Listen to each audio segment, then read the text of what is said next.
R9 న్యూస్కు స్వాగతం. పుణ్యక్షేత్రాల్లో ఒకటైన సింహాచలం ఒకటి.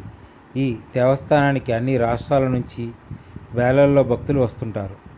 అలాంటి భక్తులకు దేవస్థాన సిబ్బంది, దేవాదాయ శాఖ తాగేందుకు నీళ్లు లేక భక్తులు ఇబ్బంది పడుతుంటే పట్టించుకొని టెంపుల్ సిబ్బంది ఈ విషయమై ప్రజలు అత్యవసర ఇబ్బంది పడుతున్నాం. కనీసం తాగడానికి నీళ్ళు లేవు.